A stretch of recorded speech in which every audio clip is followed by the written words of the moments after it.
Welcome back. As tensions rise in Taiwan, a second U.S. congressional delegation is in Taipei to meet with the new administration there. Just a few days ago, a bipartisan delegation of House representatives met with Taiwan's new president. That group vowing to keep the peace in the Taiwan Strait. So it comes after China recently held military exercises in response to what it calls separatist comments from Taiwanese leaders. Now China is doubling down, calling these drills a just action. NBC News Capitol Hill correspondent Ryan Nobles joins us now on the ground in Taipei. He's the only broadcast network reporter traveling with the delegation. Ryan, good to have you with us. I mean, this is a pivotal moment in Taiwan. On Tuesday, we saw protests break out after the opposition party passed a bill that some say limits the new president's power. What sort of message does this second delegation hope to send?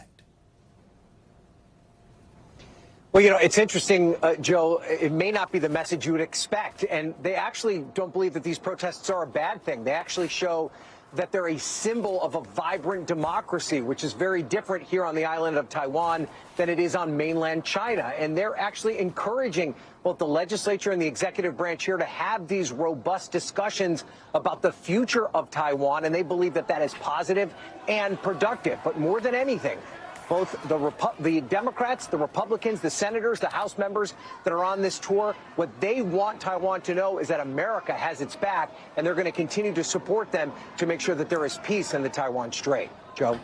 Ryan, China had already warned the first delegation, as we mentioned, not to recognize the new administration in Taiwan. What is this second delegation's response to those threats, and can we expect any additional pushback from China after the second meeting? Yeah, I mean, there's probably no doubt that China's upset with the fact that the first delegation ignored their demands that they not come to this island. And now this second delegation has done the exact same thing. I talked to Senator Tammy Duckworth just a few minutes ago. She said that Xi Jinping's not going to tell her where she can and cannot go, and that includes coming here to Taiwan. She thinks it's important for them to be here. It's important to be defiant to Xi Jinping, to show Taiwan that America is here to support it and support its democracy. And Ryan, this larger question, of course, is, will the U.S. come to Taiwan's aid if conflict were to break out in the Taiwan Strait? Remind us why the U.S. is interested in helping Taiwan and what sort of support we can expect from this new group of senators. Yeah, I mean, there's a lot that is involved here, Joe, in terms of both the national geopolitical impacts of Taiwan, but also the economic impacts of Taiwan. The semiconductor industry makes up 90% of the advanced chips. They're produced here on this island. Listen to what Senator Duckworth said about Taiwan's role in the global economy. You could not live your life without the chips that are manufactured by the Taiwan semiconductor. They are the ones that make most of the chips in so many of the electronic devices that we use every single day, and they're making investments in the United States.